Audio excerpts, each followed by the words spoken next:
Welcome to the bunker.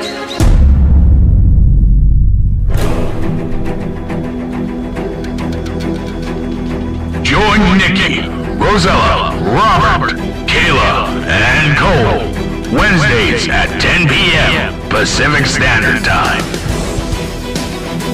as we traverse the portals of the universe. Discover the secrets of the cryptids. Uncover the truth of conspiracy. And explore the hauntings of our world.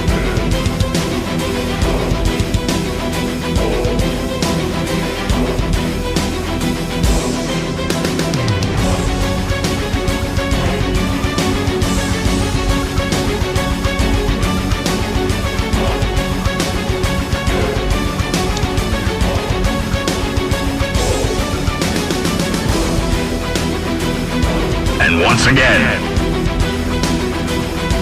welcome to the S4 Paranormal Bunker.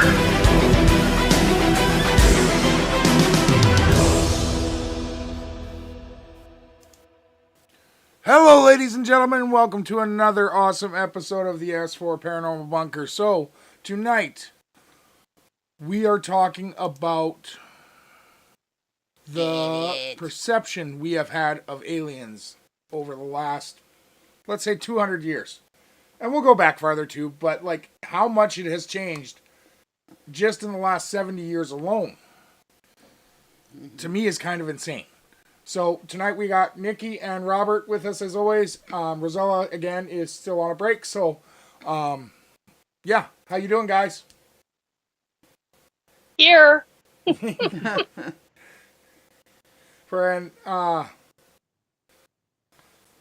Okay. So everybody remembers in the 1950s, everything was aliens are going to come, they're going to invade, and they're going to kill us all. Or take us for slaves. Mm-hmm. Somewhere along the way, that changed. No, like our perception of it changed for a lot of people. Yeah. Like, I'm not saying everyone, because like some people still believe that that is what would happen if they came down in full force. But there are a lot of people that think that we need to emulate them, if not befriend them. Mm-hmm. You know, I gotta tell you, I think where the big change happened was in the beginning, we did like Orson Welles, like War of the Worlds, all of that kind of action, right? And then in the 60s, like Star Trek came out. And it gave us a whole new perspective on aliens, on global everything. You know what I mean? Like, all of a sudden, they weren't some scary, like, non-human... They weren't the enemy. Like, evil bug thing that came down and, like, did all this. All of a sudden, we were working with them on starships, and we were living peacefully with a galactic planet of different people and all of that crap. I think that's where, like, some of that fear factor of aliens kind of decreased, and everybody was more accepting to, hey, look, we have the ability to, like, kind of live with these things, and not all of them are evil races and shit. Like, there are some, even in that show, there are some that are evil and will take over, but other ones are like, let's work together and figure this out, you know? Well, and then you've got the issue of, what was it, the 1950s where you had the Battle of LA? Uh-huh. And some people say that that was real, and other people say that that was a bunch of BS. So, you know, figure that one out. Right, and I mean, like, during that time period, we also were talking about going and traveling to the stars, and we were talking about, like, oh my god, there's Roswell crashes, and there's this, and there's that, and It was very much so like, oh my god, aliens are gonna come, they're gonna kill us all, and they're gonna take us for their wives and slaves and like all of this horrible crap. Yeah. Like nobody thought of them as potentially being helpful in any way or being able to coexist. Like that wasn't a thought process. It was a big bug that was gonna come down and eat our face off. Pretty much. I mean, that's what, and that was what was projected too. I mean, we've got a number of factors involved. It's not just society's perception. Part of that perception was brought on because of the government and how they started doing things. I mean, with the book that I read, their documentation goes back to the 1930s. Right, there was just so much and yet secretive crap around it that it freaked people out. Yeah, exactly. And then you've got instances of, what was it, in the 1800s? There were sightings. There were actual documented sightings written up in newspapers. Yeah. Not very many, but there have been some. And then there have been lots of, brain right now would work. Not petroglyphs.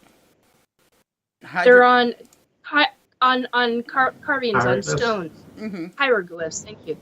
On stone, and ancient people were writing it. I mean, they were drawing it on rocks. There's documentation of that. So, and we're going back a lot of generations of people. Yeah. So, well, there was also what is it, Aurora, Texas? Where they said that there was a UFO. I think it was sometime in April of like 1896 or 7, where they said a UFO crashed on a farm, and that they actually buried the aliens in their cemetery and everything because they had died. Yeah. And didn't the government go in and dig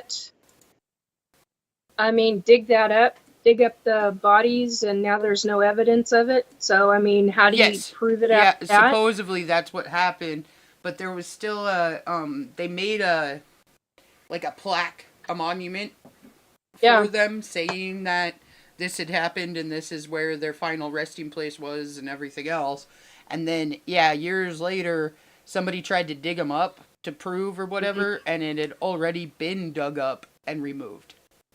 Yeah. There was no documentation on when it happened or who or whatever, but we can assume that it was probably the government because of everything that was going on at that time period. They were like, let's destroy this evidence before it becomes actual evidence.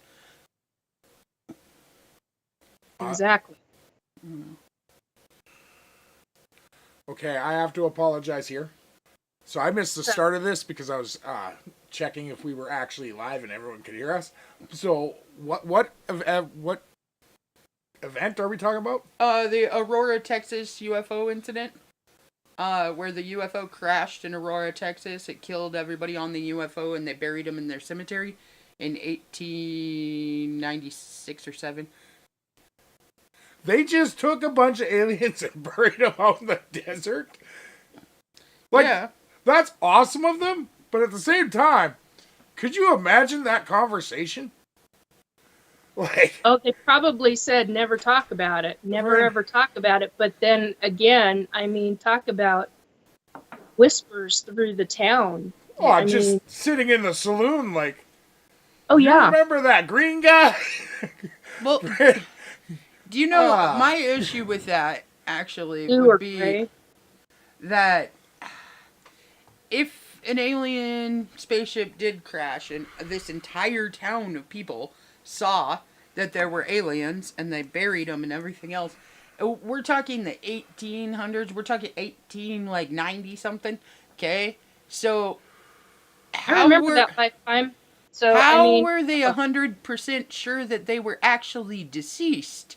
Because yeah, if their bodies are not like ours, if they are not breathing the same way or anything, did they just bury a whole bunch of living things? Well, okay. Like, I can actually answer this one. 1890s in Texas, they would have done the honest to God poke test, the breath test, and then they would have buried them with a bell. oh yeah, just in case. Yeah, I forgot about the whole bell thing. But I mean, not likely with the bell, depending upon how if there were body parts and they were contained. yeah. Yeah, okay, I get that. Like, if it was one full, like, Yeah, if it's a full individual, then there would have been a bell. And the reason I say they would have had a bell because Aurora, Texas at that point, 1890s, they've already got oil. Yeah. So they're already quite wealthy down there.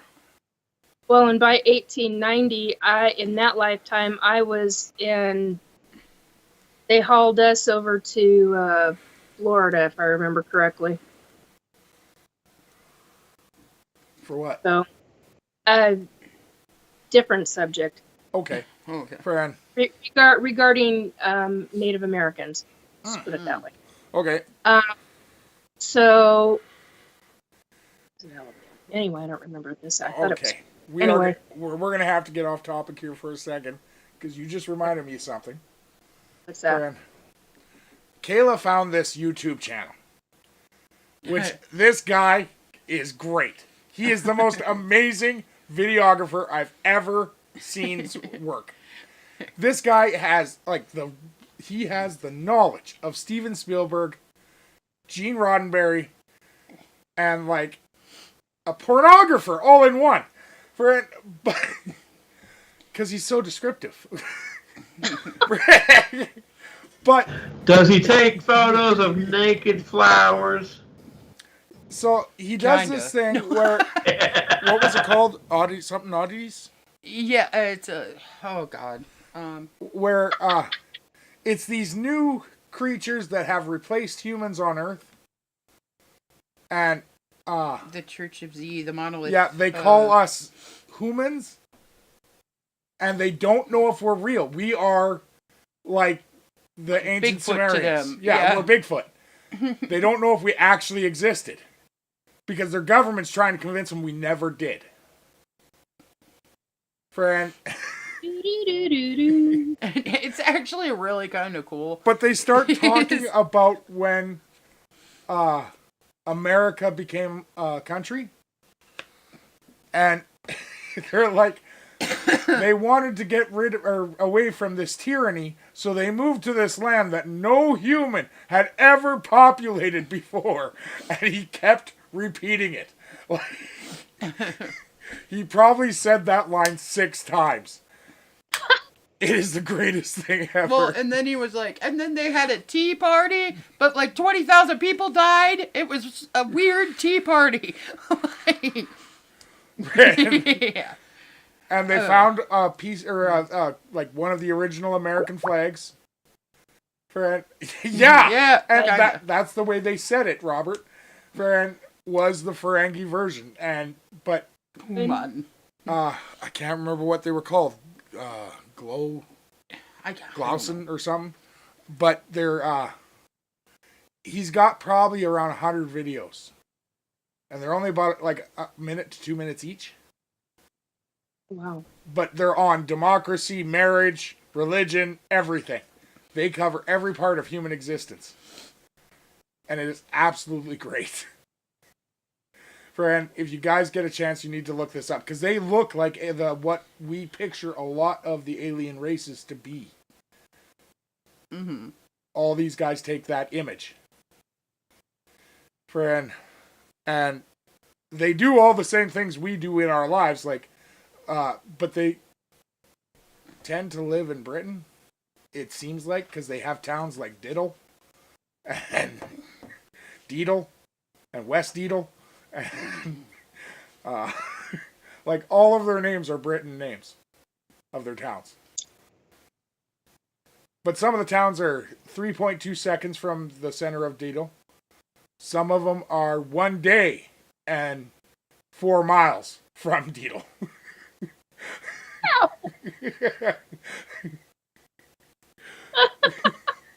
Like, it is the greatest show on YouTube so far that we found. And I'm so happy Kayla found this. Yeah, it was hilarious. Friend, but yeah, so like, but even that is proof that our perception of them has changed because we make fun of everything now. Yeah. Back in the 50s, it wasn't a laughing matter. Oh my God, no, it was extremely serious. Yeah.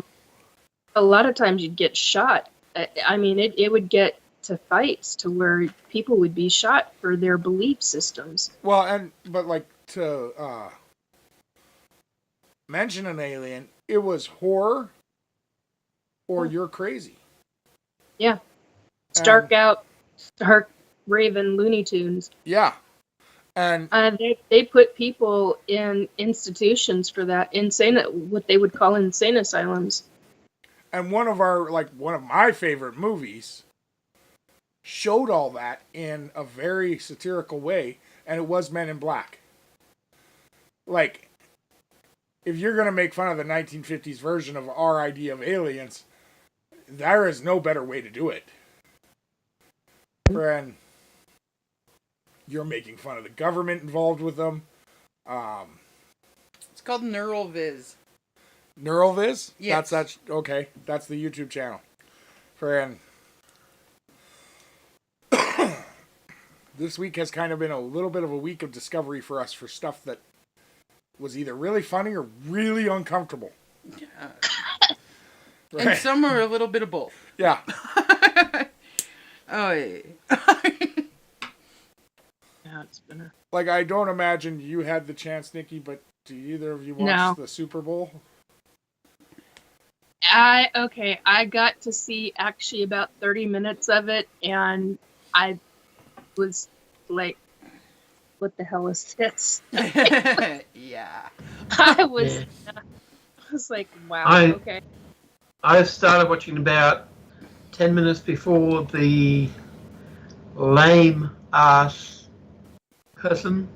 I do have to say the halftime show is probably one of the worst I've ever seen. I got up and I went for a shower then, so I didn't watch it. It was a political statement, not a halftime show. Yeah, it was that's super weird. Although I did enjoy that, like, they still had the whole rap dissing going on, because he did his diss towards Drake, and Drake's ex-girlfriend came out and danced on stage. Is that who that was? Yeah, that was Serena Williams. I was wondering what that guy with the turtleneck up to his eyeballs was doing. It looked like a, you know what. Yeah, it was super weird. If this comment gets any of us canceled, it should just be me, because it's my own thought. But I believe he was looking for Fat Albert. Oh, smack him, Kayla. Gotta get me some pudding pops. Oh my goodness.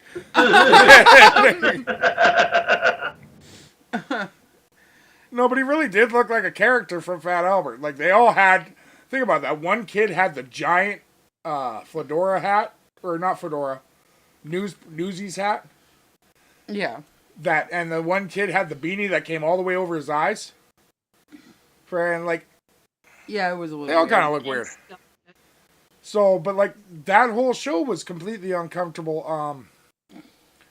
Taylor Swift got booed. Yes. Mercilessly. I read about I saw that she got booed. I didn't read about the whole thing. Mm-hmm. I have no idea why. Don't care why. They're tired of I seeing her. happen to enjoy Taylor Swift's music, or the older stuff and some of the newer stuff, but I'm not a Swiftie. I like all kinds of music. I mean, Right. everything from classical to heavy metal. So, I mean, even country. And I mean, so what? Yeah. It's, oh, Well, God, yeah, But it's not... 1970s. Was it? No way. Yeah, Fat Albert was the cartoon was from 1970s. I thought he was Wow. from the 80s, but I okay. thought it was an 80s cartoon. Fair- I think it was 1978 Okay. or Oh, 80. okay. I think through 82. Maybe 83, but I think it was 82. Somebody else is gonna have to go look it up.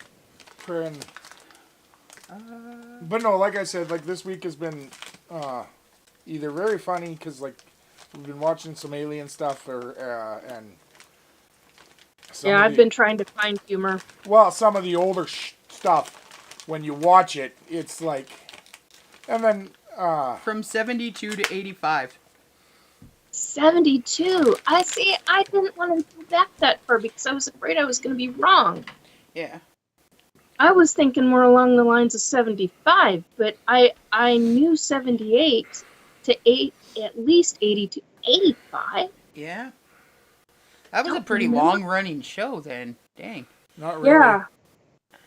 Well, for that Well, I time mean- period. Uh-uh. Oh, maybe Look not. at- Look at our. I mean, you go into a lot of those old shows. Look at Archie Bunker, how long it ran. Look at Hogan's Heroes. oh yeah, Yeah. HR Puffin Yeah, stuff. Mhm. HR Puffin, HR Puffin stuff, or Bugaloos. Guys. I like. I guess You back are then missing it the wasn't biggest like a one. one-season thing like it is, like it can Yeah, be now. you guys are It was- missing the biggest thing though. Huh. Which one? Scooby Doo. Oh, Scooby-Doo went on forever. Scooby Doo is forever. I mean, that's Zoinks! We're getting a new one. It makes It's sense. they're running again. For Why not? With the Winchesters this time? I don't know. Those kids like friend, they got to be in their what 120s now. So like, they started in the That's a early doobie 70s. Scooby! yeah, they started in the early 70s. Mhm. Friend, and they're I think somehow they the were like 73. dumbest kids I ever heard because they're still in high school. For like, I don't know how. But they catch the ghost within half an hour. Yeah. Their last ones was in the cartoon, the animation version. The last I saw that was for the most current ones, I think, was 2015. Yeah. Well, I don't know. Because I haven't. Think. After Well, the boys then grew they came up. out with the movies and Yeah, but Yeah. after the boys grew up, we really stopped paying attention. But I just saw that it was either Peacock or Paramount is picking it up again and going to run a new series. So, Oh, interesting. friend, Maybe they'll actually update them, but yet still be kind of ditzy.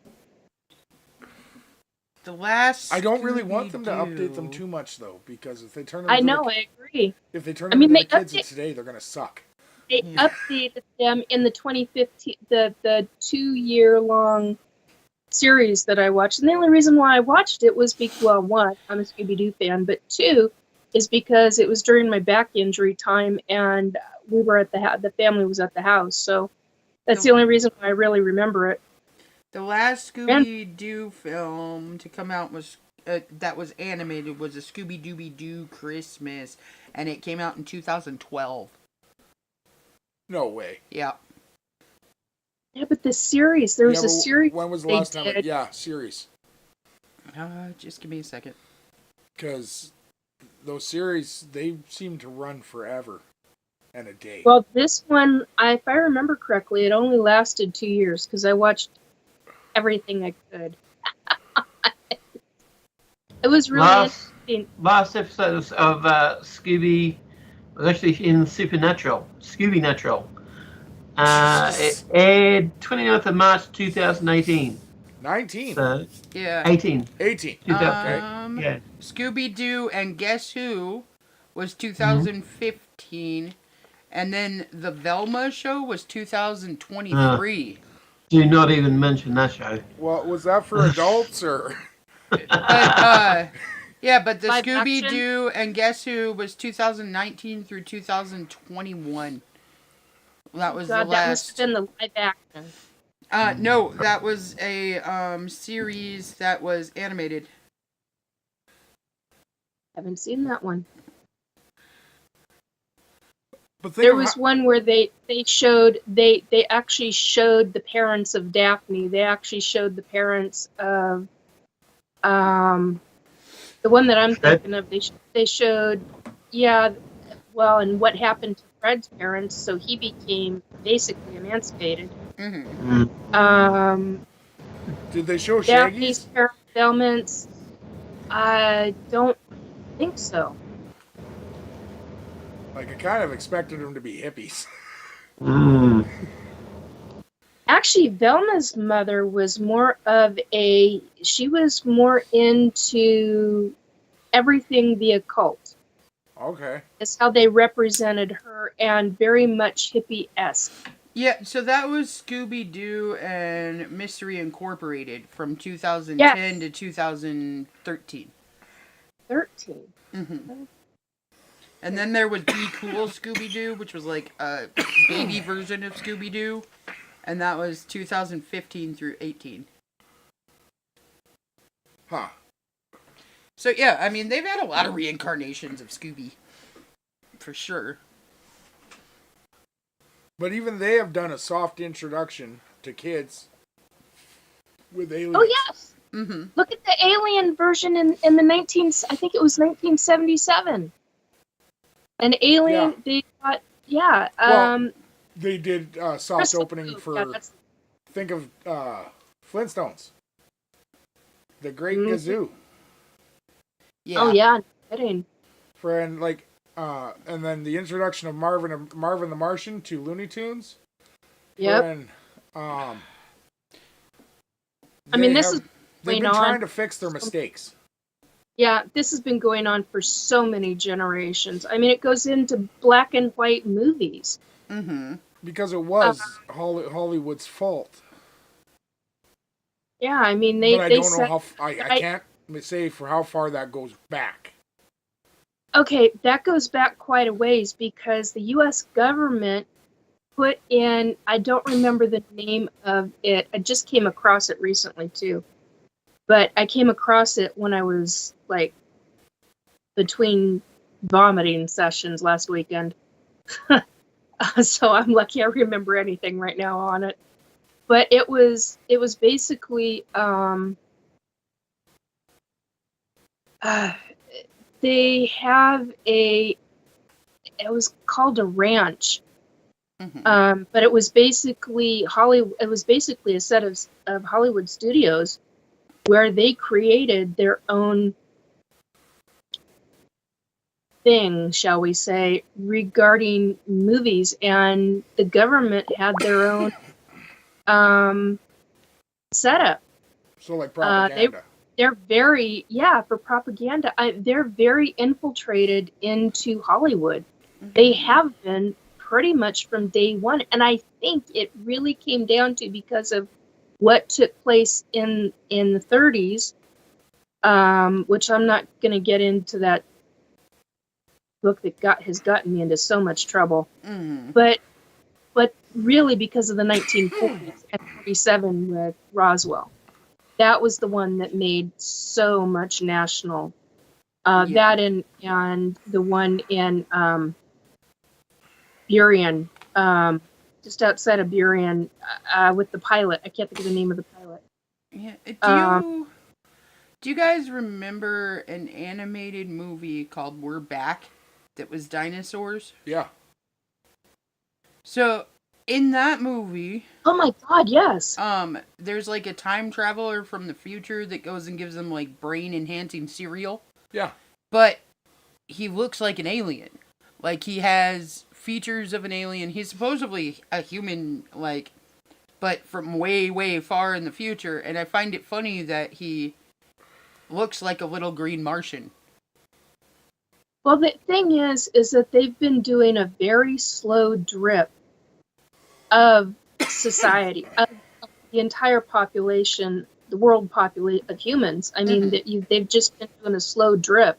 Yeah. So a lot of information that we have is actually in Hollywood movies. government's had their finger in it since pretty much day one. Well, and if you look at, like, the movies, they started out with, like, how funny aliens were and how there's no way that this is real and blah, blah, blah. You know what I'm... And then moved into the concept of, well, what if they landed here tomorrow? Would you be ready? You know? And then it went into the whole, we could live peacefully with different races. And so the progression of that has been kind of crazy, too. Well, you look at, yeah, you were right about, I mean, well, you're right.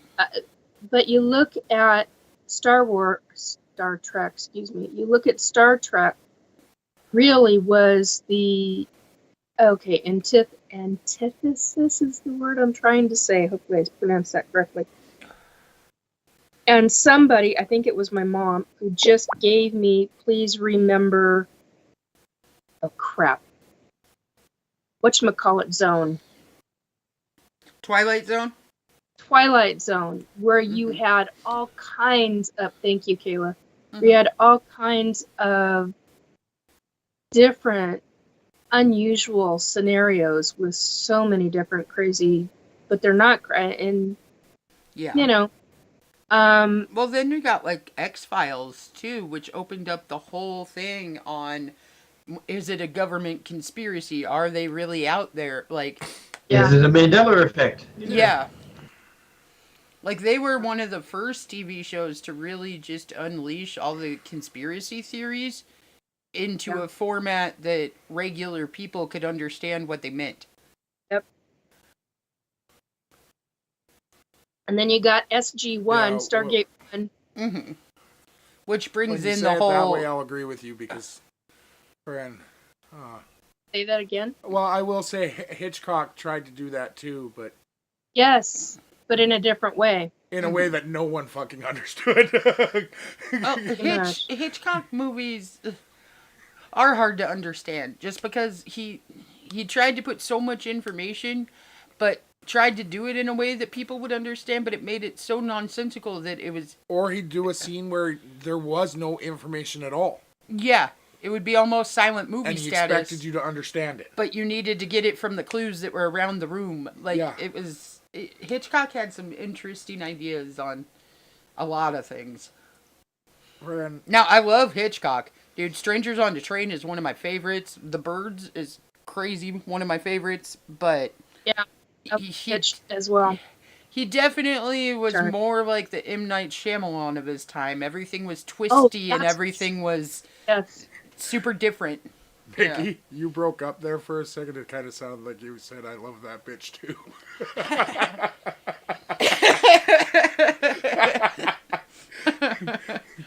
I said I love Hitch too. The reason why I said Hitch is because I had somebody who called him, who was just here, who called him Hitch, and I was trying to confirm if it was who I have talked to in the past, and it was, and I'm not going to say who it is because it's a extremely famous person, but and that's what they used to call him, and it just came out of my mouth. But yeah, no, I didn't call it. I didn't say bitch. I love that bitch. His movies are great.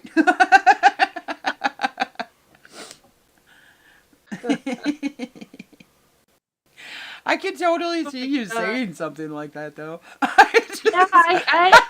I've been known to say some weird shit before, so. See, I agreed that, she would say it so much that I didn't even comment on the fact that she... I honestly thought it was going to be the fact because you didn't want to say the second word. Fran. But I'll tell you, there's nothing wrong with that second word. Did you guys know that there is a greatest road trip in the world? And it's in England. It takes 22 hours and 12 minutes. So, greatest road trip. Yeah. No. You start in Shitterton, stop in Ass Hill, end up in Fingering Hoe, stop in Cock Alley, then in Peanustown, Cocker's Mouth, Dick Place, Cockbridge, and then end up in Twat. And those are all names of towns? Those are Absolutely. actual names in the UK. Yep. Anne and Renata were doing that as well. So they're actually stopping at those places and taking photos. Why? Well, that's as bad. I gotta say, that's as bad as the United States. We've got some whop dingers. Yeah. And I will say Cockbridge was a little fleshy, but Really, I found it to be very stable and hard. Oh, Oh my god. the support there was just crazy. Holy shit. and Shitterton had a smell to it. I don't know. Guys, You said you needed to laugh, so I did. Oh, thank you. so this is not going to stop. Just so you know. I know this isn't gonna stop. Okay, speaking of which, I have to say it out loud because it made me laugh. I was just like scrolling through, like trying to find information on different years that stuff came out, and I came across a meme that said that the Amish Powerball is up to 4 dozen eggs. So I was like, ooh. Oh. So I had somebody enter my home recently, and they said a place of business, a local place of business had been broken into, like a restaurant. Mm-hmm. And the only thing that was stolen was every egg in the restaurant. We're talking dozens upon dozens upon dozens of eggs. That's the only thing that was stolen. Makes sense. It does. I mean, with the price of eggs right now, it's no freaking joke at the moment. Well, and they're about to start going up again because Easter's coming. Yeah.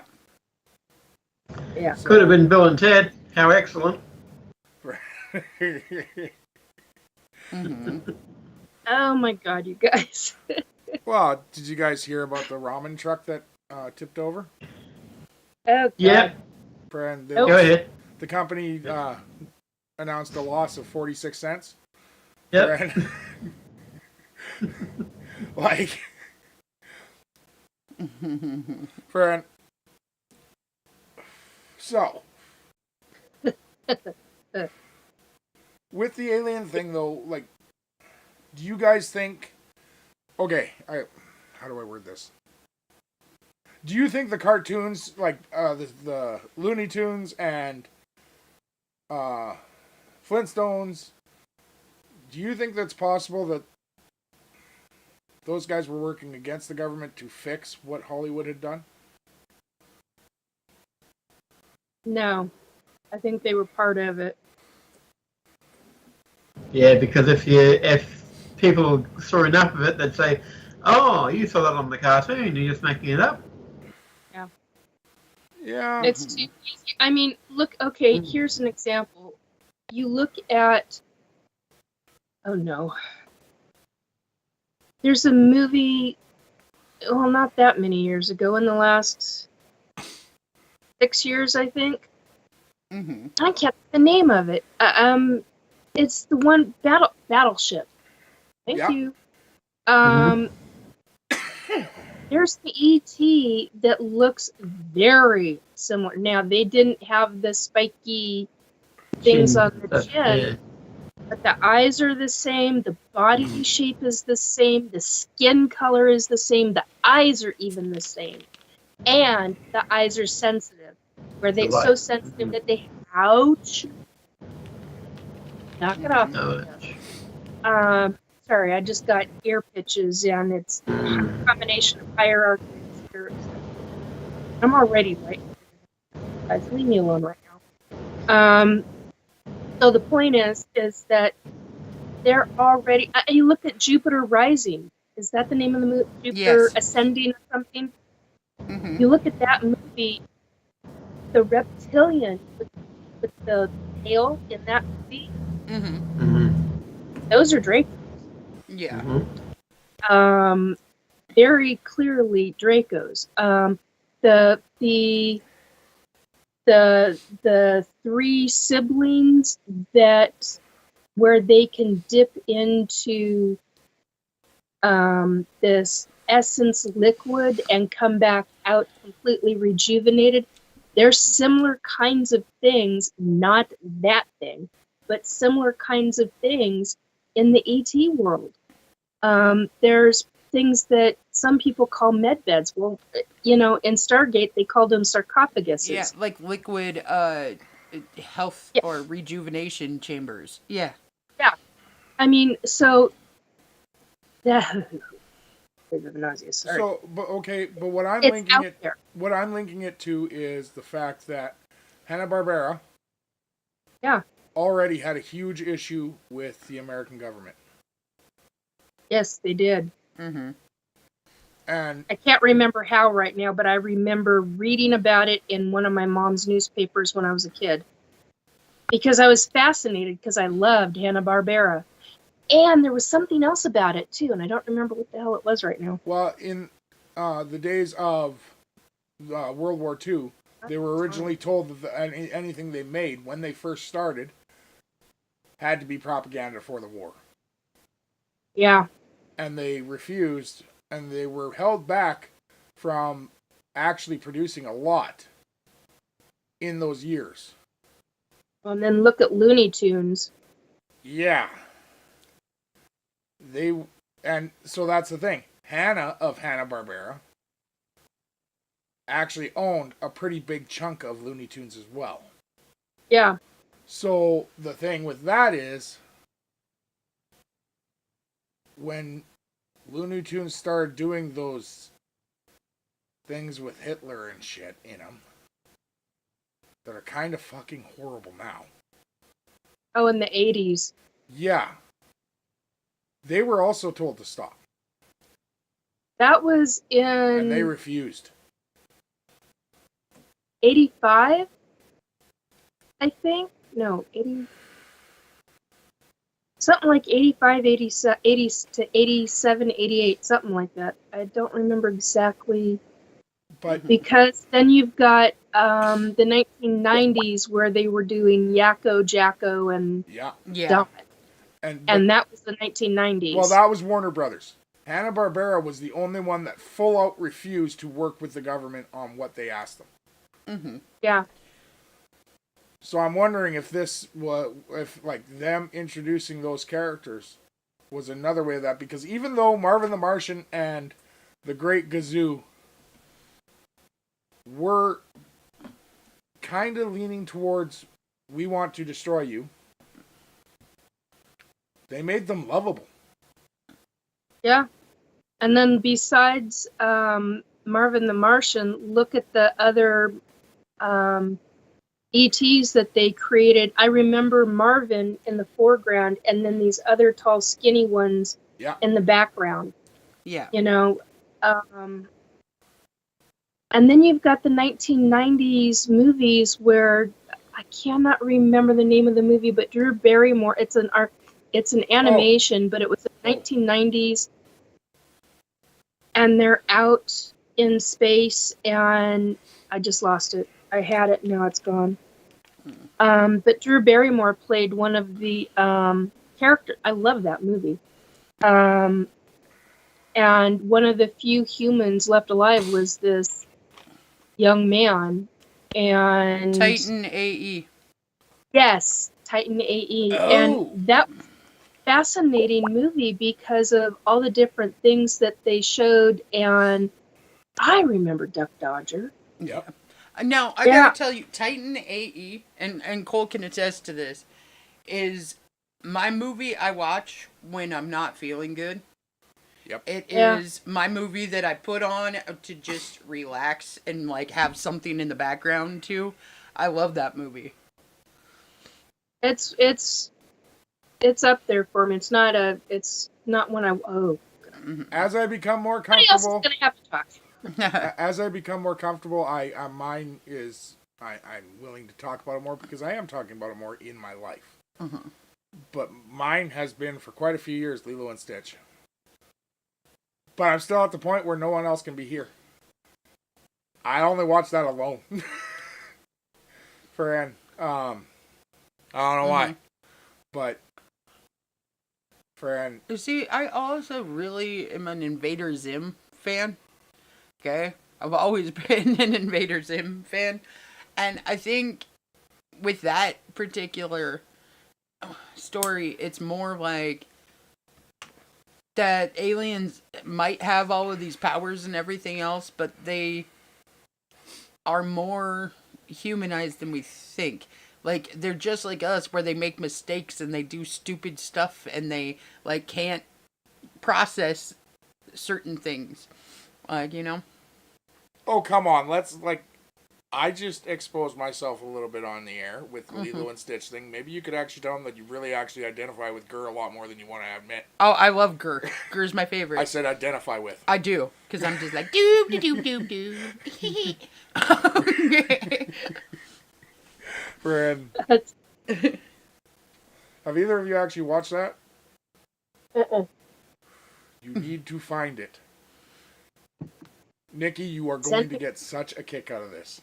Yes. For real. Send me a link. I will find one and send it to you. It is actually a very hard show to find. It's got episodes, but like, friend, what the?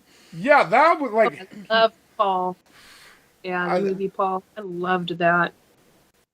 I honestly think that one has nothing to do with the truth of anything, has nothing to do with the lie of anything. I think that was fully the fact that, what's his name? Who voices Paul? Oh. Yeah. The Canadian boy. Yeah. I For can't think of his name. it's not Seth Green, it's Seth Rogen. Seth Rogen. Ugh. With what he was doing at that point, he needed something to laugh at. Because he was making, at the same time, he was making that other movie, The Dictator. And going through some crap. Yeah. He had death threats at least 10 times a day. Yeah. That brings me to, like, American Dad. Okay? Oh, God, yeah. One of the main characters in that is an alien. Yeah. And, Whoa, whoa, That's whoa. what. yeah. Roger's a fucking family member, not a character. Okay? Never seen it, but I know the character, yeah. But, like, that is based off of a guy working for the CIA and him taking an alien home. Like, that's about as obvious as it gets. Like, hey, check this out. Look at this alien. Honestly, that'd be the reason I got fired from the CIA. It's the reason we can't go to a zoo anymore. He tried to take a penguin home. I can go to a zoo, just not that one. Friend. But Well, that's an interesting story. I got do you know have you ever heard of West Edmonton Mall? West what? West Edmonton Mall. Yes. For a long time it was the largest mall in the Western Hemisphere. Yeah. And it's huge. It's 16 blocks by 8 blocks. We used to live right next to it. And when I lived there the first time when I was younger, and I went to the aquarium, and the walls are only 2 feet high. If you only put a 2-foot wall up, and the penguin walks right up to you, what the fuck else are you supposed to do? He looked lonely. So I grabbed him. It was a baby. Friend, apparently that's a no-no. You think? Friend. The funny thing is, my cousin just put up a picture of them at the very same aquarium, and they are standing, they're sitting in the seats, but their 3-year-old son, 2-year-old son, is standing right beside one of the penguins. And I'm like, just grab it, do it. Like, you can do this. Friend. Let the family tradition live on. Friend, but like, seriously, if you are going to have something like that, put up plexiglass so no one can touch them. That's just not fair. It makes me wonder how many people were stupid enough to grab a penguin. Or if it was just you. What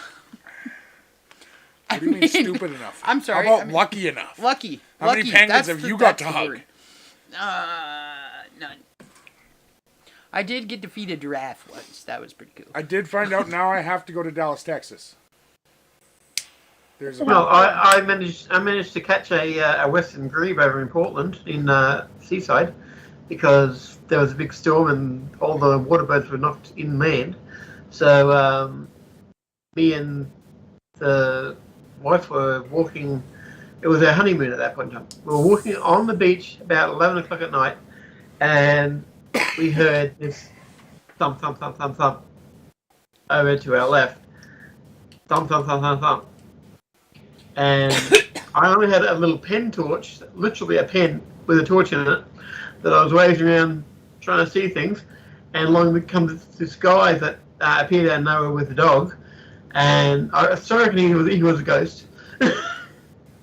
And we asked him, "Do you hear that too?" And he said, "Yeah." And then I kept looking over, and I looked back, and the guy and the dog were gone. Huh. We went over and found out it was a western grebe waterbird, and I grabbed it, picked it up, and it was sort of like a duck with a really long, pointy bill, like a beak, and took that back to the hotel that we were in and stuffed it into a little duffel bag that we had, and because we weren't meant to keep it in the hotel room, we did for the next morning. You did not. Yeah, and we got the RSPCA out or the wildlife carriers to come out because we rang them that night, but she had been doing like a 28-hour shift and couldn't possibly come back out to get us to rescue it. So we held on to it till morning. Big Hunt was like that. It not on the cheek and cut the cheek open. I'm gonna. So you rescued it. Yeah, rescued it. I'm gonna edit. And they took it. Yeah, they did. Okay. I'm just waiting for it to walk behind him in the picture.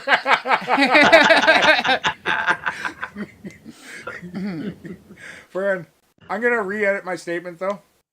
We all need to go to Dallas, Texas together. What's that? Why? Because there's a ranch there where you can hug a sloth at a campfire. I'm good without hugging Have a you sloth. seen their claws? Have you seen their claws? Do you know what kind of noises they make? Have you seen how They're a slow bit they like move? the koalas. Koalas here, they Koalas sleep just- 23 hours a day, but they wake up like they're on PMS. Yeah, but a sloth. They screech. By I the just saw a time- video of that 3 days ago. I had no idea they screeched. If Gnarly if shot. they reared out to claw you, by the time they actually got to your face, we'd be back home. Like,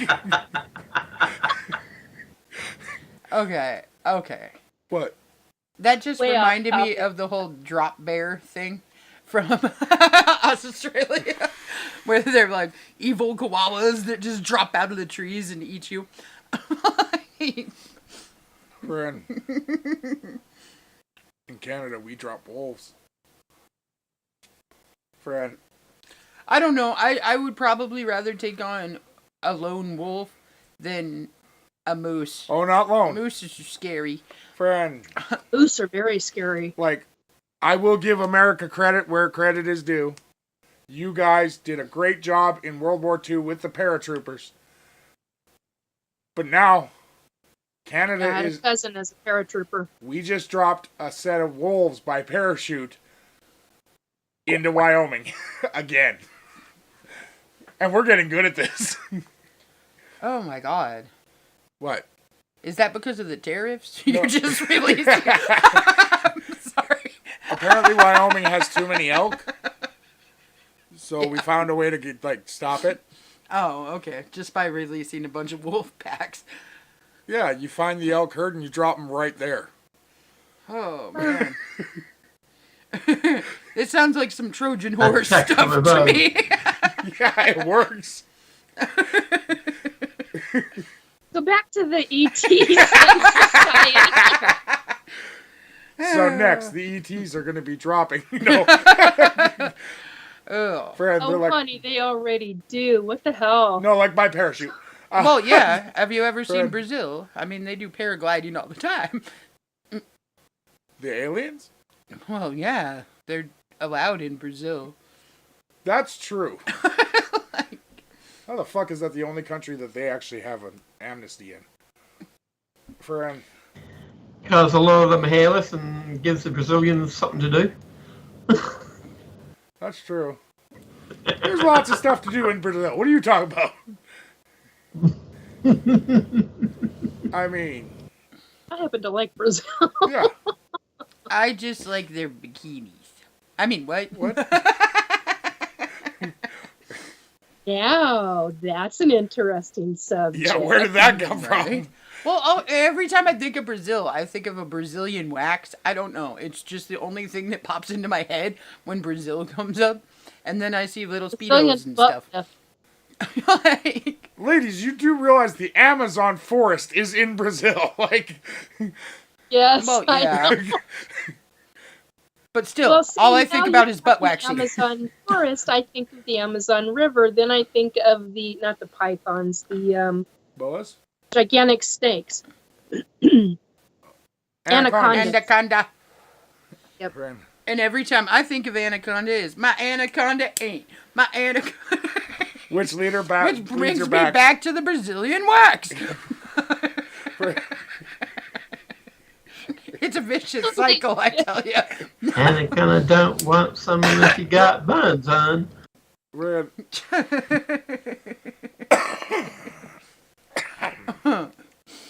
All right. We just went from aliens to waxing. This is great. It's to anacondas to waxing. Hey, man, I can bring anything back to a good Brazilian wax. Landings. Depends on if you get all the wax off.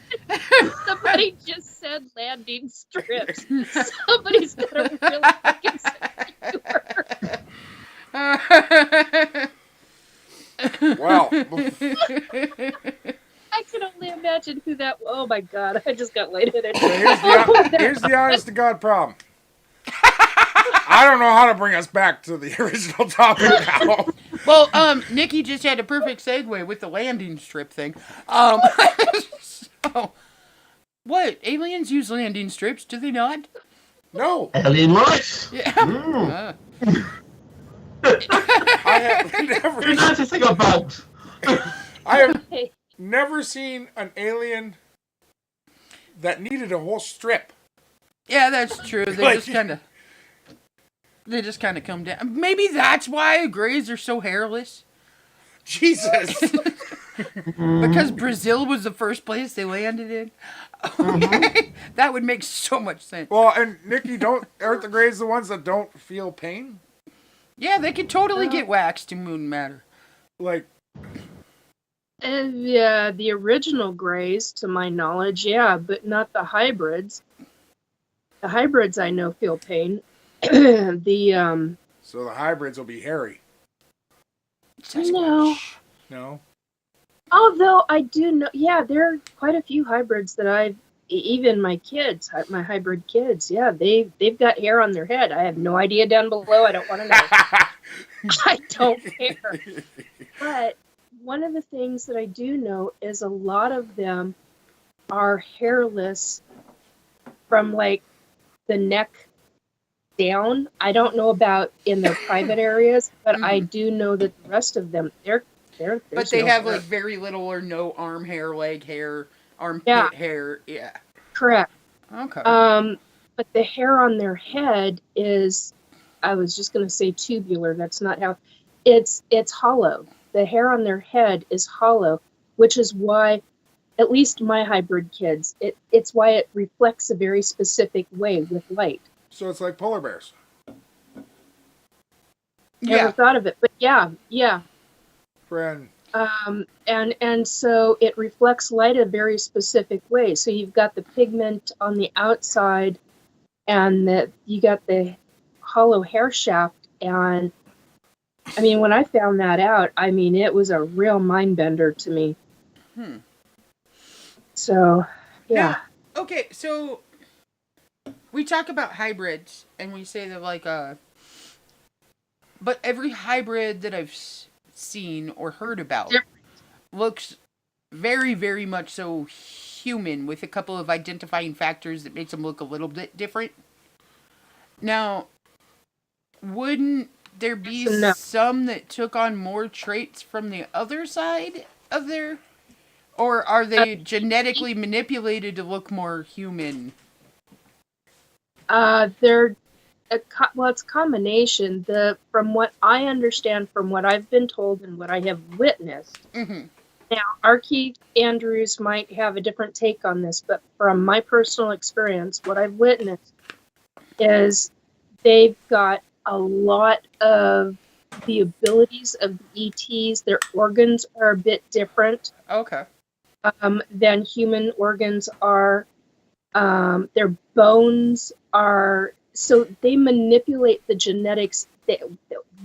In what I understand, I call it splicing and dicing because I don't know what else to call it, but they manipulate the genetics in both the sperm and the egg in such a Okay. way to where they can eliminate certain sections of DNA, Mm-hmm. still keeping the strain cohesive, Right. but they can take emotions. This is how fine they have gone into. They can take emotions out of the genetic sequencing Mm-hmm. and leave it completely out. Because now here's, for me, the thing I got told a few years ago that we are putting human emotions back in to the equation. And I went, into the DNA? You mean you took it out? Mm-hmm. Yes, correct. And I went, I mean, it was a mind bender because when you get told something like that, do you understand the kind of manipulation That would they are have to capable? happen. Yeah. Oh, yeah. I mean, you Mm-hmm. talk about a DNA strand and finding that finite Like fine detail. tuning just the emotional Yes, stranding, and yeah. yes. Okay, So they so are that makes completely sense. capable of manipulating the genetics that far. Mm-hmm. They can remove specific emotion, Then they specific. should be able to remove specific traits too, in order to make them look either more human or more alien, or yeah. So many of my children are either I've had children where they've been like a tawny brown. Uh huh. I've had children where they've been blue. I've Mm-hmm. had children where they've been green. I've had children where they have they look like they're a gray, but Mm-hmm. they have a human body. Mm-hmm. But they are super tall and super skinny like a gray. Oh, okay. But they have a gray undertone, like a you have the Caucasian skin over it, but they're so But it's pale a weird and pigment. Caucasian that, Yeah. yeah, it's a pigmentation type. I'm glad you said that. It is a pigmentation type of thing Mm-hmm. in the skin, and yet they will have my eyes. My eyes are blue. They're technically hazel, Mm-hmm. so they're green. So because my eyes are blue green, I've had children with blue eyes, green eyes. Very rare will I have to my memory, Mm-hmm. very rare will I have a child that has black eyes Mm-hmm. uh, Now, or even brown eyes. I'm just But they have throwing all this different out kinds there, of skin, but and that's ET. every time I've seen a depiction of like a gray alien, okay? And I mean, I can't say that for 100% sure, but to my knowledge, I have never met one in person. So I just see like the artist renderings or the Yeah, depictions of them. Um, which I just came across one. do they Yes, only have black eyes? no. The Or, black eyes are okay. It depends on which race of ET it is. mm-hmm. Some of the races of ET put a covering over their eyes. It's like a contact. So Okay, so kind of like putting sunglasses on so that it doesn't hurt as yeah, bad for, okay. yeah, because the eyes are so sensitive. Mm-hmm. So, but others, they will wear some kind of covering.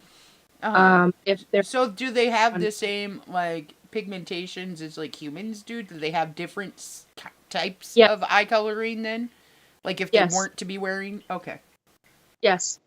I've seen brown with slits but everybody takes that as, okay, that's a cat or that's a snake or that's reptilian. Not necessarily. Yeah. Not necessarily. So it's quite a mind bender when you so you get this I was going to say auburn. That's not the word I'm looking for. It's kind of a brown, like a glowing brown. Yeah, not quite glowing, but sort amber. That's so the more word like copper or amber. Yeah. Okay. Yeah. And thank you, Mom. And so yeah, I've seen eyes very similar to that. Really similar to that. No. No, I look at like weird scientific portions of things, and I can't say like that I've ever been abducted because I don't remember I don't remember ever seeing an alien in person, anything like that. Whether or not it happened, I mean, there's some weird stuff in my past where it could have. I don't know. But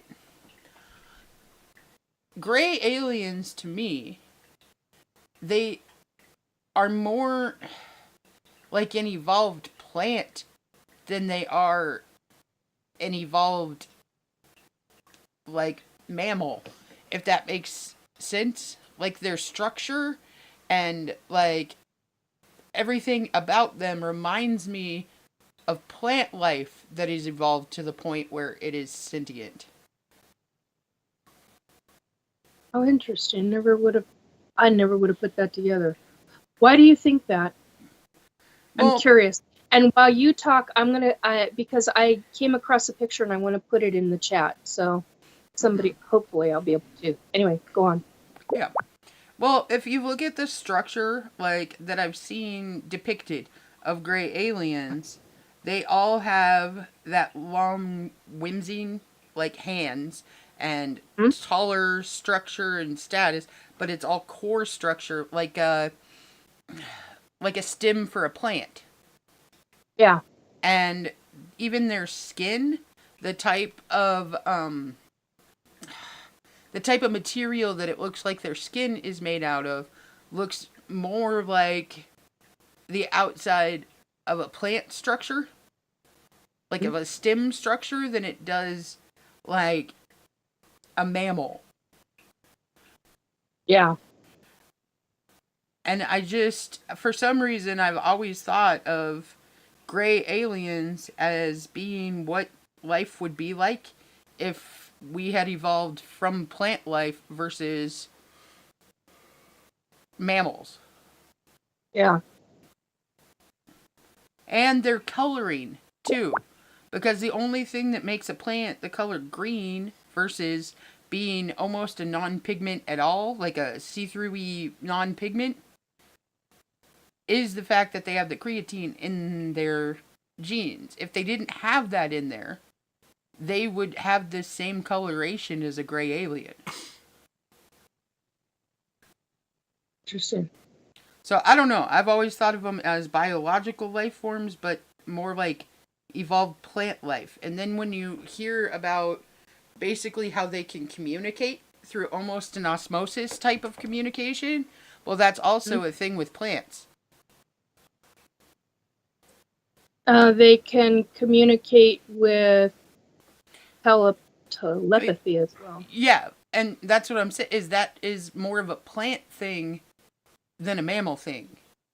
Like... No, because mammals can... Well, yes, they can. Too. But, I mean, like, plant life has, like, the mycelium network and everything else, where everything is interconnected and it's easier to do shares of information and it's a quicker response time between plant life to plant life. But that's because they're... like a hive mind. And that's honestly because, though, they are also more, like, they're more advanced than we are, Kayla. Yes. Oh, no, absolutely. Absolutely.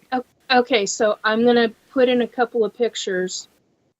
This one that's coming up is one I saw when it looked like the difference is that much bigger, scarier, blue veins. There was none of that white stuff. It was all blue. Skinless. Yeah. I've seen that. I'm trying to get my device to call up a couple of others. But yeah, what you're talking about specifically is a form of, now I've seen this one too. One similar to it. Not exactly this, but I've seen one very similar to this one. Come on, get up there. Get in the chat, please. It's the teeth that freak me out the most. I've seen females that look like this. They're the ones with bent backwards legs. Like the kneecap area? Yeah, what we would call a kneecap. Right. It's forward, but then it goes backwards and then it comes forward again. Okay. Now this, and all the credit goes to the artist. This is totally for educational purposes. So kudos to all the artists. This one was on, just recently I saw this on a 1-minute reel of a, somebody had posted a Joe Rogan reel, and some government guy was I never got the name of the guy, but this is what he saw literally in the desert, and this is what I know and consider friends. That one just was incredible to me. Hopefully it'll come up. There we go. Yeah. No ears. Blue. Very but the ones that I've seen, the nose is smaller. The lips are correct. The eyes are the correct color of blue. Now, you know, those... First image I've ever seen where the correct color of blue is I mean, it's spot on. That reminds me of certain reels that I've seen where, of, like, the Men in Black. Like, yeah. Do you know what I mean? Like, that looks like the alien that's, like, represented as, like, the Men in Black. Like, now, here's one from an experience when I was 6 years old. Come on, get up there. And my mom and I were abducted. So that's as close. So they've got this reptilian-like skin. The paw, they've got more like a paw, and then feathers on the legs from what I remember. Well, actually, Robert saw the feathers, and then I went, holy crap, the feathers are at the hip. And then I started having more memories, and because he triggered more. And it was because of Robert that I actually was able to remember more of that. He triggered some stuff for me, and it opened up a wild door for me in my memory. And I went, oh my God, because I couldn't get beyond the van being Mom and I in the van, and the van being abducted, and I couldn't get beyond that. And he somehow when we were talking, he triggered more of a memory. So it's the craft up above, and then the shape of the head, the color of the head. And I call him googly.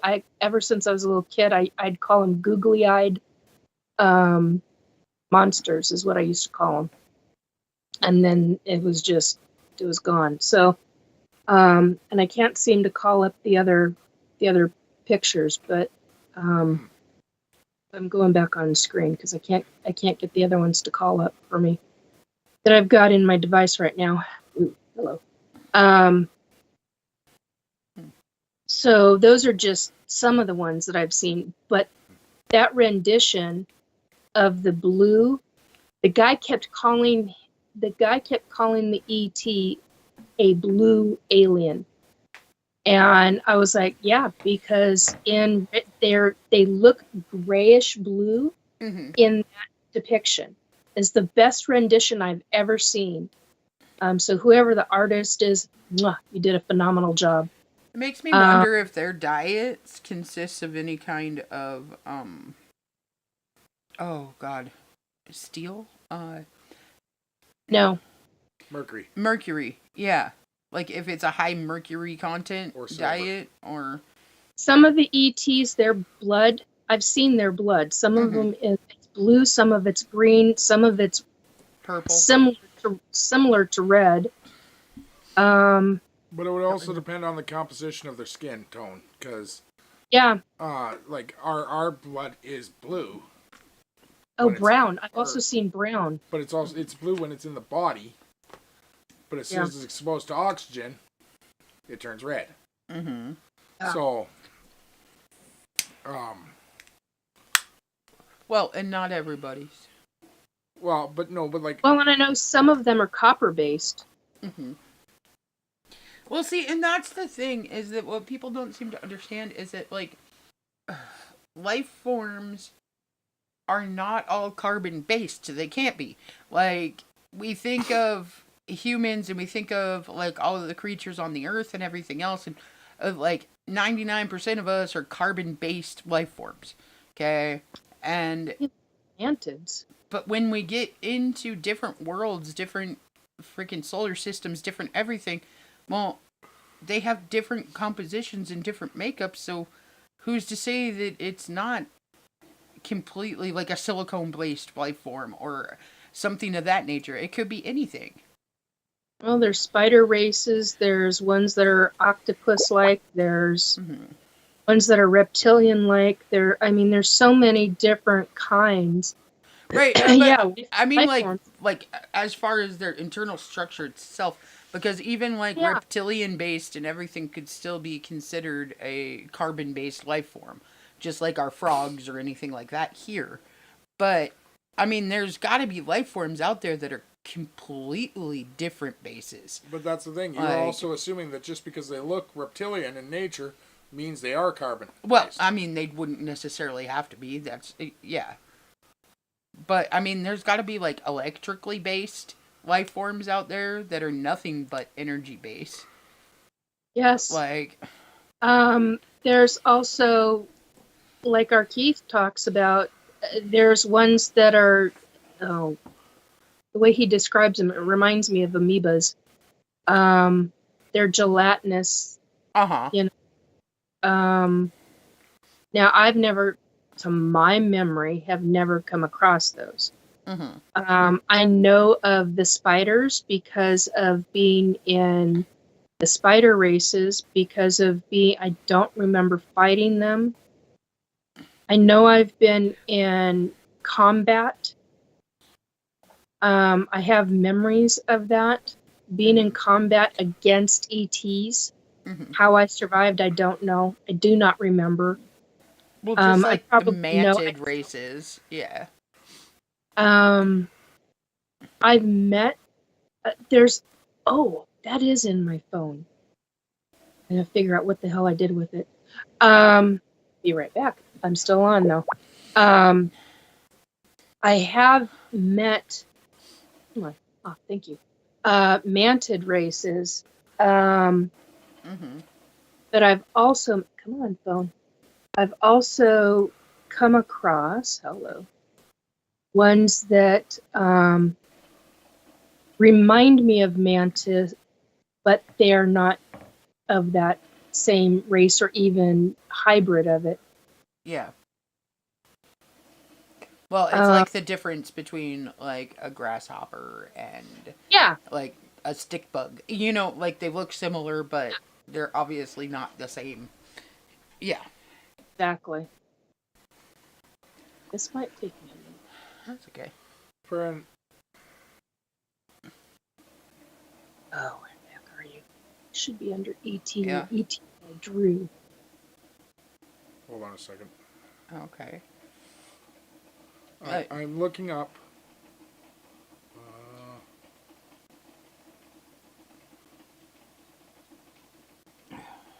So, can I ask a question? Feel free. Why do we call them race?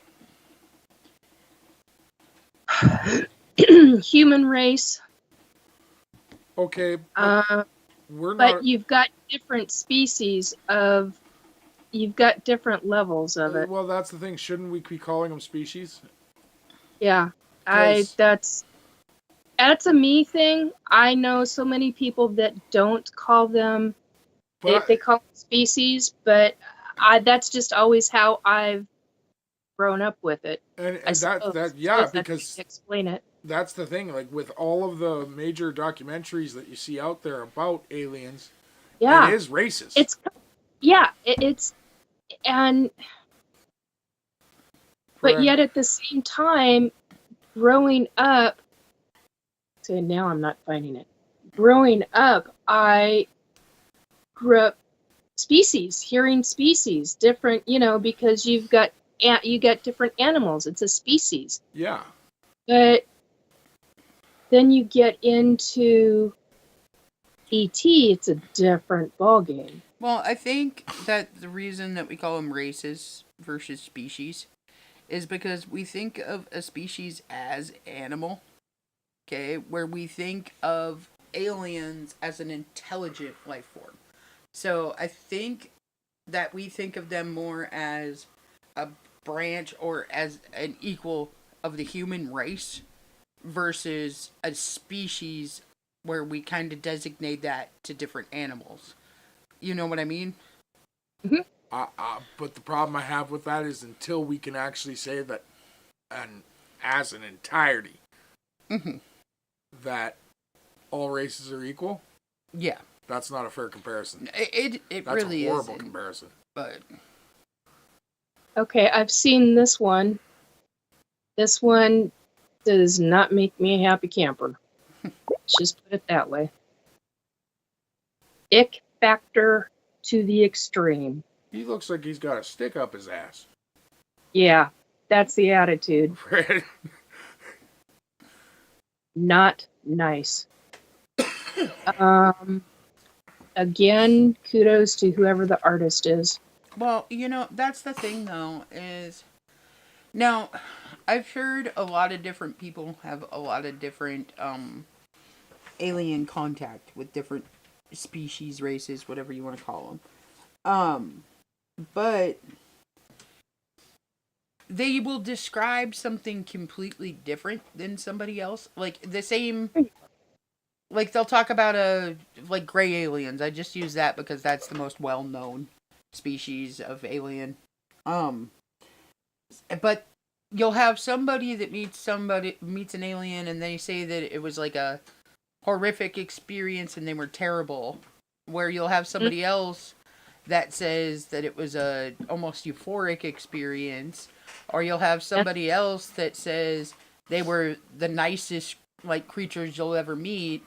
And so it makes me wonder, like, It depends on which ones they're meeting. And that's where I think the difference is between species and race. We have come into contact with different races of grays. Yes. Because they come from in my opinion, but you talk to other people, it's going to be a different story. But they seem to come from the same ancestry, but they are different races now.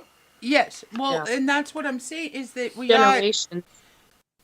So who's to say that society-wise, okay, because, like, if you look at, and I'm not saying that their society is set up the same way human society is, but it's really the only comparison I have, okay? Yeah. So if you look at, like, human society, you have different levels of intelligence, you have different capabilities, you have different, like, goals, different humor, different reactions, different emotions based off of your upbringing, based off of the area that you grew up in, based off of all your human experience. Yeah.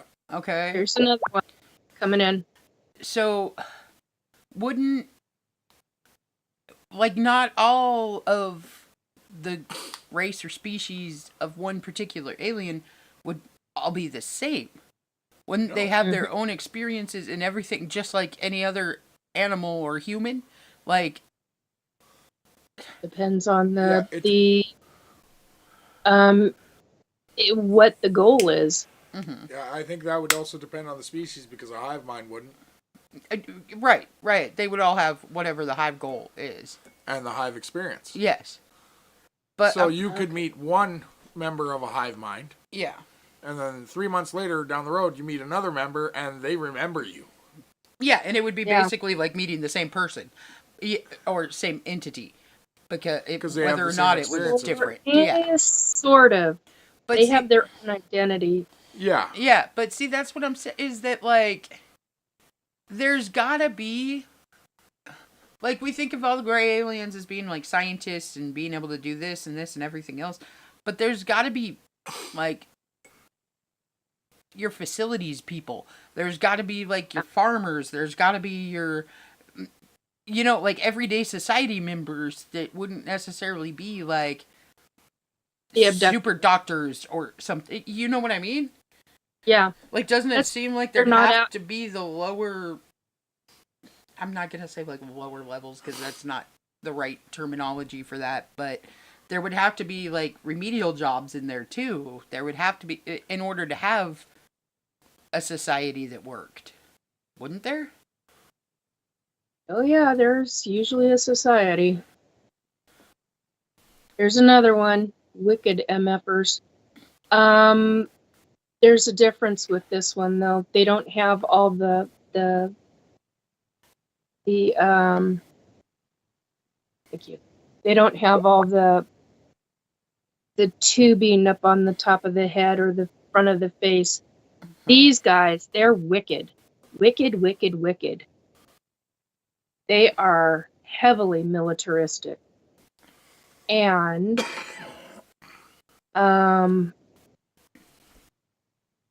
they usually wear some kind of armor similar to this, although with black eyes over. Come on, why didn't you show up? Just put you in here, you stupid device. Are you not? Now, Try this. Yeah. There we go. I'm looking at it that way, too. Do you think, like, I know that lifespanning would be super different, too? Yes, Okay, lifespan. just There we go. Yeah. So like some of They've these got life black. forms, they'd be on like generation number 23, but well, we're still on generation 1, where other life forms would be on generation 1 while we're on generation 23 because of the years of their lifespan versus the years of ours. Yeah. Don't know how to even go into that right now. Get back to the call. Here we go. So, Well, I mean, okay, so like different bugs on Earth, for instance. Some of them have a 24-hour lifespan. Some of them have a 2-week lifespan. Some of them have, where humans have approximately 84 to 90 year lifespans. Turtles have like 200 plus year lifespans. So it seems like different aliens would have different lifespanning as well. yes. Yeah. Okay, so there are certain hybrid, they're a combination of a gray and a blue bean that I've never learned the kind of. I don't know if they're Arcturian or if they're Lyran or what. But they're blue. Mm-hmm. But they have the body of a gray, smaller head than a regular gray would, but they are tall, very tall and very thin. I've been told that they live over 900 years, under 1,000, but over 900. Okay. The Laborian, and I only learned from our Keith Andrews that the ET that I met and spent quite a bit of time with He is feline. The ET is feline, huge, just gigantic, upright 2 feet. Mm-hmm. Okay, shapeshifter, claws that retract. Okay. And that was the key factor for our Keith Andrews to determine that he was Laborian. And I went, okay, so that's the difference between Lyran and Laborian, and he said yes. Mm-hmm. But I mean, now wait a minute. The ET, and I'm not going to say his name, but the ET specifically told me that he was 2,500 years old at that given moment in time when I met him. Okay. He looked, when he was in his human form, other than his size, he looked like he was about 35 years old. Mm-hmm. When he shapeshifted in front of me, which, let me tell you, I tried really hard not to freak out. Mm-hmm. Really hard not to freak out. He did it in stages, which I appreciated, but it was still really hard to handle. Mm-hmm. And I'm not going to say, I'm just going to say feline, because I will never say what he truly shapeshifted into. Mm-hmm. That's for safety and security purposes for both me and him. But I got told that they can go up to thousands upon thousands of years old. And it was a mind bender when I got told. So the only... I talked to our Keith Andrews over that, because I could not wrap my own head around that. Living 2,500 years in a physical body. Mm-hmm. Wow. Well, now, the only reason that I was bringing up lifespanning in the first place is... Yeah. Okay, so I do believe in reincarnation. I'm a person that believes that at some point we get recycled, we get renewed. Okay? Yeah.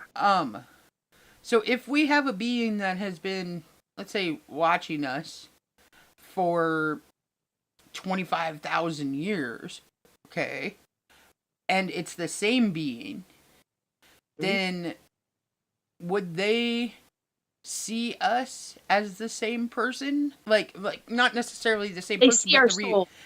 That's what I'm saying. So would they follow somebody through all of their reincarnations to see what their next level is? Yeah. That's what I got told. He recognized me. He told me who I was when I was a Laborian. And I went, what? I mean, it truly, I had a lot to digest over that. I actually went through a grieving process over it. I went through a shock and awe phase because of all the information that I learned. Yeah. And it took me quite some time. It took me almost a year to wrap my mind around what I had learned, because I was so utterly, completely overwhelmed. I kept thinking, I'm going nuts. I've got to talk to somebody who has any kind of idea. And so when I finally broke down, and I felt like it was a breakdown, because I was like, I've got to talk to somebody who would even remotely understand this. Mm-hmm. And I went and I turned to our Keith Andrews, because he has the knowledge of, and I know he knows what he's talking about because of the things that I have witnessed and experienced myself. That's why I know he's telling the truth. Right. Well, everybody has to have somebody that they trust to be able to go and talk to about specific things. Mean, when I went and talked to him, he was like, oh, that's nothing in the grand scheme of things. I mean, that's not how he put it, but that's essentially it in a nutshell. And it just, to have him confirm it, it was like the bottom of the floor fell out. Mm-hmm. And I just went, oh my God, to have it confirmed, to have, and then we talked about the science. Mm-hmm. I can't even remember all the things that we talked about in that conversation, and some of it, I'm not even going to, some of it that I do remember, well, I remember most of it except for the science part of it, because, but, and a lot of that I'm not going to talk about, but for safety and security reasons, but it's just, it was an incredible eye-opener. I mean, you talk about blowing somebody's mind, and I don't mean in a physical way. I mean ETs, let alone the fact of propulsion, let alone the fact that they can live, more than 2,500 years, and look like they're 35 years old. I mean, let me tell you, it took me a long time to get my head around that one. I went through so many different stages of dealing with this. So yeah, it's a real mind bender for us humans to even grapple with the concepts, the different concepts, and then well, I mean, like, that's the other thing too, is if, like, I'm talking the body structures, the how are they even, and the fact that some of their blood, you don't ever want them to get their skin cut ever. Well, okay, and that brings up, like, You read it. this is weird, but, like, the ancient astronaut theory, I guess, is the best way to put that. And you look at, like, the Sumerian kings list, and you look at, like, these things, and some of these people supposedly ruled for, like, over 1,000 years, or they... Well, yeah, that's why. So I'm like, so what race were you? Like... Here's the other thing to that. Humans used to be able to live way over 200 years. Humans have slowly been, I want to say this, de-evolved in how long we live. And there's vast reasons for that. Well, we're de-evolving, but we're also re-evolving in how long we live. Yes, because there was a period of time there where we only lived like 20 years. I mean, like, lifespanning was hella bad. But exactly. I mean, hello, look at caveman. But I mean, it's really hard to wrap my head around the fact that we used to live well over 200 years old. I mean, can you imagine? I definitely don't want to live to be 200 years old. I would be just... the difference, Kayla, we took very different kind of care of ourselves. We were doing very different things. Yeah, no, totally. And the dynamics of Earth has changed that dramatically. I remember a lot of, not as much as I would like to, but I remember much of my lifetime on Atlantis in one specific lifetime. Now, I do remember 2 other lifetimes there, but one was as a teenager and the other one was as a child. But the kind of things that I saw there were humans coming and going off of Atlantis because we were trading. Yeah. We were trading with humans. We were trading with other ETs that were coming and going off of Atlantis. And some of the humans chose to stay. Yeah. Not a lot, but some of them chose to stay. I mean, they were living well beyond their means. And I don't mean means in the sense of monetary. More like physical. I mean physical. Yeah. So...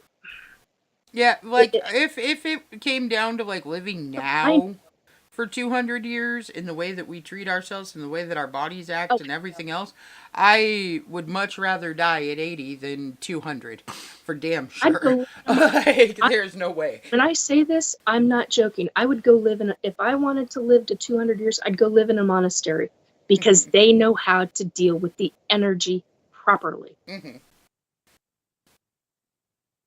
They know how to do it. Yeah, there is no way in hell I'd want to live to be 200 years old in this day and age and the way that my body already feels at, like, almost 40. So, like, no thank you. I'll be 56 in 2 weeks, or 57 in 2 weeks. God, I am having a hard time with that number, 57. Anyway, I didn't have a problem with 56. I'm having a problem with 57. But In 2 weeks, that is going to be my age. And I'm not enthusiastic about dealing with the kind of body I've got right now, but it is what I've got. And I'm learning as I go. Right. And that is what life is. You learn as you go. Mm-hmm. And you make the best of what knowledge you have. Well, and they really... As long as you can, but in a healthy way, if you can. Well, now they really do say, like, time is one of those things that's super relative and has, like, all these different dimensions, everything else. Right? So, when I think about it, sometimes I'm like, for me, I do not feel my age sometimes. I remember being like 16 and being like, oh yeah, I could totally still do that. And then I'm like, never mind. I lied. I cannot do that. That is painful. Okay. So, but you don't think about the fact that you've changed as much as you have until you realize, wow, okay, I really can't do that anymore. Like, this is not a possibility for me, where it used to be like second nature. When they transfer me from, okay, now this is off on a really deep subject, but when I've had ETs transfer my consciousness, okay, so here's a different set. I'll try to synopsize. Yeah. I'll try to shorten it because I know we're running out of time. But we have a higher consciousness. Mm-hmm. Most people know that. What I didn't know until a number of years ago is that we have many, many layers of higher consciousness. In those layers, the ETs can put a device on the forehead, subdivide that consciousness out. They know how to do this. Keep you at home. You will never look like you've got a device, and you're sleeping. You'll never look like you've got a device on your head because it's in a different frequency than your physical body is. Right. They take that other part of your higher consciousness and will transfer it into a clone body. One of my clone bodies, I've got a 32, 34, and a 36-year-old. When I'm in those bodies, I can do anything that this body cannot. Yeah. And I'm like a kid again because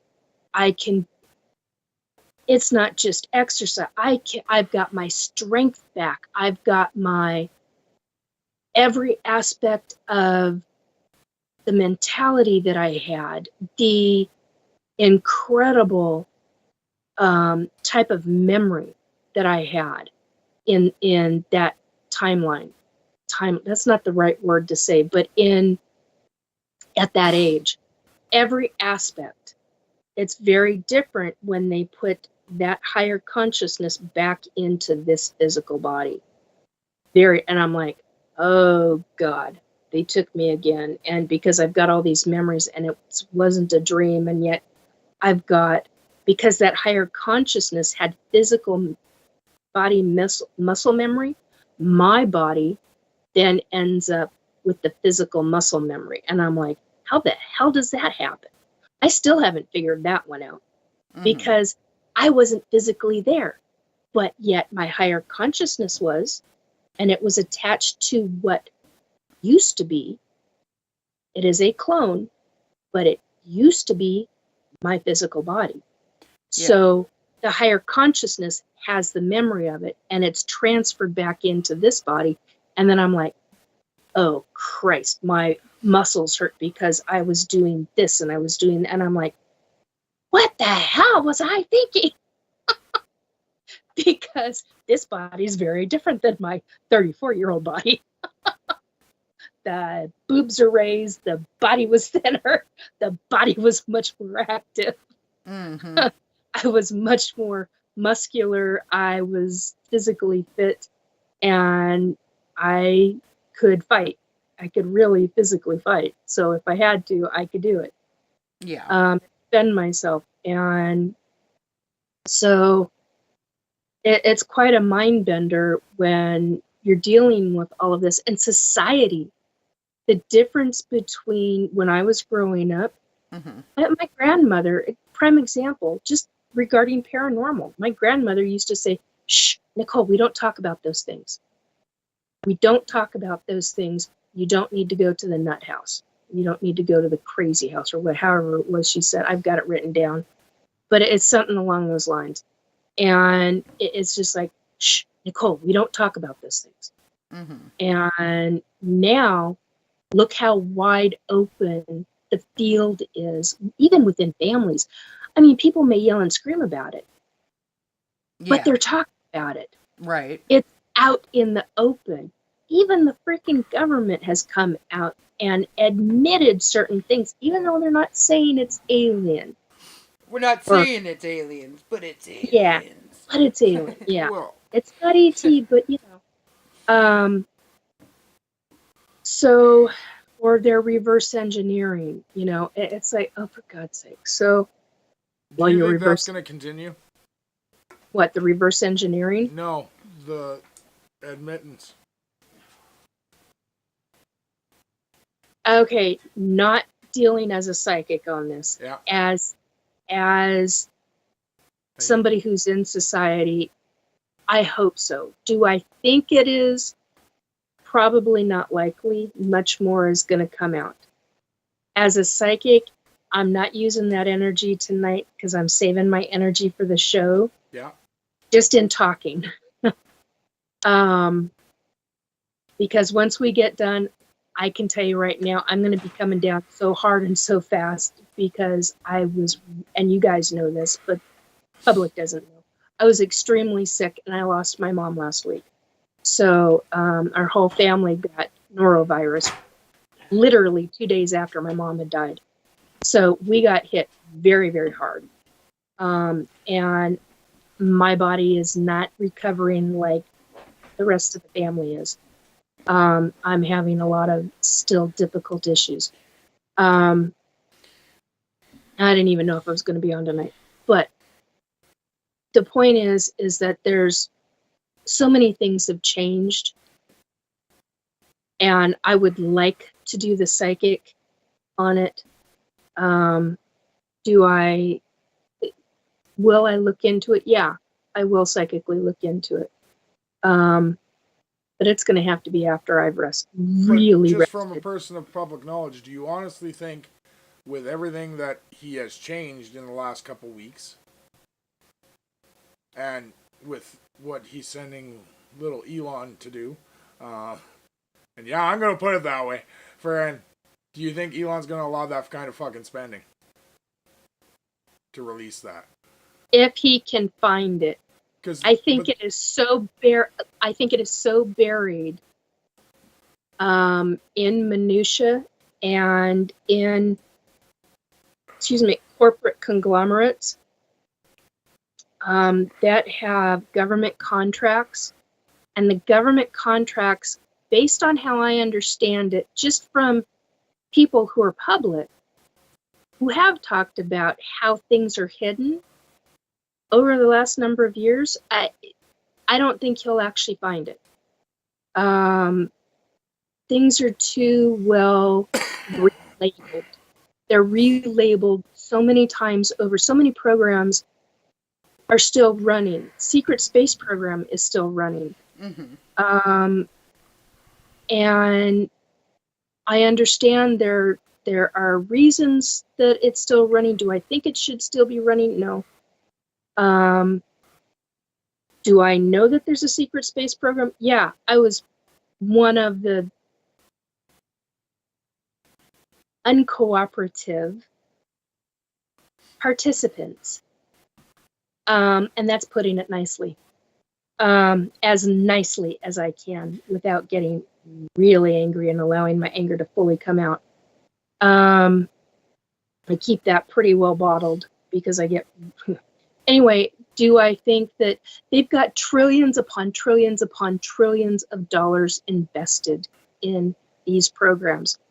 Why would they ever allow it to be viewed in any way? It's so freaking buried Well, And and that's the thing, though. I don't know. I can name 3. Will I? I don't think legally I should, because I think legally they'll come after me and I will have a hit out on me. But I also don't think Elon would want any of them to come out. Yeah, there's 3 military officers that I could name on the spot right now, that are retired. When I knew them, they were lieutenant colonels. Now, as retired military officers, they're way above colonel. And I can give even the rank at the time, the military uniform. And yeah, I know. Somebody just said you're putting a big target on your back, Nikki. I've already got a fucking target on my back. Pardon the F word. So yeah, it's a really big deal that I don't think Elon's going to find it, to be quite blunt. I honestly don't. If he does, he'll get a smattering of something, but he won't be able to track it. So they've got too much invested. Right. And they don't honestly give a shit about humans on this planet. From my own experience, from what I have witnessed, and from what I have been told by one of those SOB officers, they don't give 2 shits about humans. Gotcha. They're going to use us in whatever way they can. They made that abundantly clear to me. And the numerous people that I was standing in line with, standing in a row where we were being yelled and screamed at. We were owned, quote unquote, owned by them. Each one of us, our $380 million to create and to store. We were vessels. So yeah, they've got way too much invested, and they've been doing this for years. Years upon years. You okay, Cole? Yeah. Yeah, they've been doing this for a long time, so I don't think I honestly don't think Elon Musk will find that kind of documentation. I think it's way too buried. Friend. Yes, sir. I just feel like the announcements of what they're doing and what they're bringing, like the Congress meetings that they've been having. Yeah. I have a feeling he's going to put a stop to them. It wouldn't surprise me. Because that would be considered unneeded government spending. Especially with a person that runs one of the biggest space exploration companies in the world. And when he's the head of our spending. Well, you're minimizing. You gotta increase your loudness. Especially when he's one of the biggest owners of a space exploration company, and he is the head of our spending gurus. I don't even know what to call them, but the DOD, he's tracking what our government is spending. Why would he ever want them to release information on things that could be coming from space? Because he wants advancements out in space. He wants to be on Mars. Yeah, but he's next to the president. He can get those. He just needs it to keep quiet so other people don't. No, listen. What is going on is well above.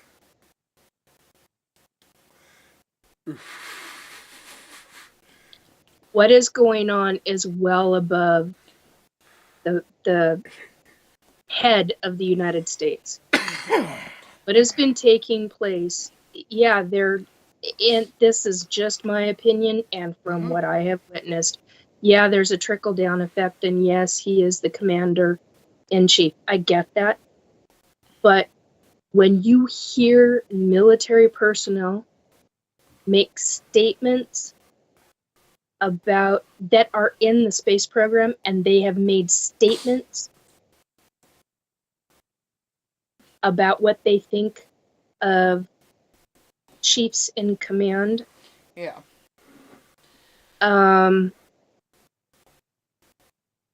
There's other people in charge. Yeah.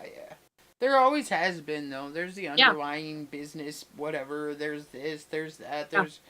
But I, personally, would love to see Elon Musk get into a spaceship and shoot his ass to Mars. You have fun with that. Goodbye. Tell us how the atmosphere is. You don't want him on Mars. Just to bring There's it a back. base. There's a base already on Mars. There's a city already underground. You don't want him on Mars. You want him somewhere that's not. Don't worry about it. With his cheap-ass rockets, he would never actually make it. Friend. Just to bring it back to a light side. I mean... Does anyone else realize that Robert just put a dick on top of Nikki's head? Friend. What? He had dick written on the screen right above her head. Friend. Yeah, I saw that. Nikki's a dickhead. I was ignoring it. Oh, man. That's impolite, Robert. You can't just whip it out and throw it on anywhere you want. Like, now he's showing you something, too. Like, Yeah, it's smoky quartz. Oh, nice. what is that in the shape of? Lumerian smoky quartz. Oh. It looks like a pistol. Yeah. Yep, it does. Natural. Oh, cool. Huh. It's natural. I would make that into a gun of protection. I have one of those, too. You watch my smoky quartz. Nice. The smoky quartz was one of the Key factors in, in Atlantis was Atlantis. used The other one Yep. is magnesium. among other quartz. Like for protection? No. Engineering. In Atlantis, we used spheres, giant spheres of different levels of quartz Okay. to do energy. We used security. We used it for security. We used it for lighting. We used it for, and they were huge. I mean, you're talking giant spheres, and It had big bowls. yeah, big bowls to say the least. Did you and also you use had it to for know memory how- storage? Yeah. Yeah. You Yeah. also used it for how you ran human or ET energy, well, depending, because I was security. I was in security. Anyway. And you ran energy in a specific way through the spheres, through a sphere, and your energy just by touch could light the Download, city. upload. Yeah, it could light the city. It could be your communication devices. It could be your, I mean, these things, well, I'm not going to Storage devices, like the Yeah, USB of today. Yeah. Yeah, Do you know? yeah, I guess- I much rather. Put the information in and boom. I heard something about Atlantis yesterday. Yeah, yesterday. Because Kayla's been watching these YouTube things of amazing facts. Oh, yeah. Mhm. I watch all kinds of weird shit. You know Friend. that. Well, sometimes they're really good. Sometimes they're absolutely fucking horrible, like the one we watched today. Okay, the one today was talking about like movie stars and stuff, and then it talked about the little girl who played Ducky on Land Before Time, and how she never got to see the movie, and it made me cry. Friend. Oh my God, she's in the movie and she never got to. Okay, let it go, Nikki. She died. Friend. Her dad killed her and her mom before the movie came out out of jealousy. Oh, Yeah. son of a. I changed the channel on Kayla on that one. Yeah. Correct. So, but the one I saw on Atlantis, did you guys know that they thought they found Atlantis in 2012? Yes. They've been trying to find Atlantis for the last hundreds of years. Yeah, They no, they this thought they was found it again just the other day. Yep. over 250,000 people thought they found it all the same day. Mm-hmm. On Google Maps. Yep. Because when Google Maps first came out, their system wasn't big enough to handle it. And Yep. what they actually found was a glitch. Yep. And it was system lag, and it was actually a piece of the mainland that looked like it was an island. Yeah. Right? So 250,000 people all like signed in at once to tell everyone they found Atlantis. On Google Maps. Yeah. Yeah. Friend, It's gonna be a while.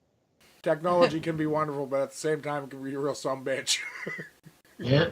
I agree. It's gonna be a while, in my opinion, before they truly find it. Because what I remember, how Atlantis went down, and thank goodness for somebody I had talked with, because he confirmed what he remembered of his lifetime. And between the two of us, I went, that explains so much. And then I have friends, I have a number of friends who remember their lifetimes on Atlantis. And we've all talked at different times about it. And basically, a lot of us are in agreement as to they remember a giant wave coming over. Well, I remember that too, because it collapsed the dome the building that I was in. It collapsed the dome, and that's how I died in that lifetime, in the security room. But what took place was a combination, a series of events. You had two things that happened before an explosion. You had the explosion. The explosion triggered some kind of underground earthquake. The earthquake triggered a gigantic, many stories high, because I was Tsunami. it had triggered a tsunami that was so many stories high, because I was in a building. Tower. It was, essentially in a tower. Kind of tower, yeah. You could call it a tower. It was attached to another section of a building with a gigantic, it was a gigantic walkway. And Concourse. and basically it was quite no pun intended, but it was quite the trip. And my job was to get all the royals off of Atlantis. That was our number one priority. The priests and the priestesses that I have met from that lifetime, that I knew, I've talked to them, and they were like, we were trying to get the not the gems, the quartz. We were trying to get the devices into the right hands to be placed in secure areas inside of Earth and off planet, so that they would never be found. So far, they've never been found.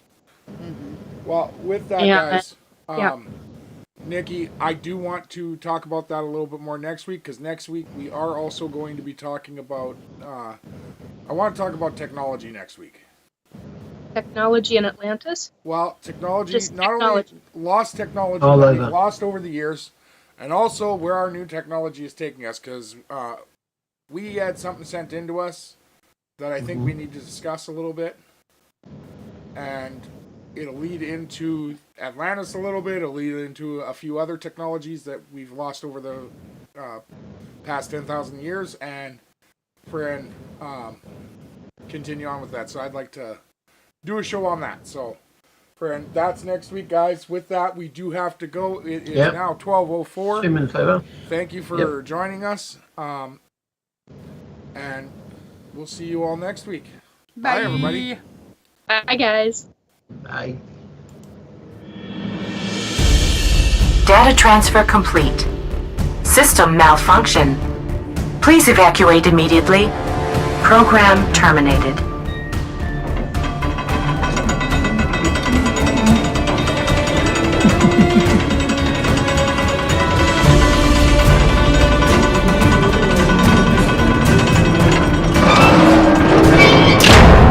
Son of a biscuit eater.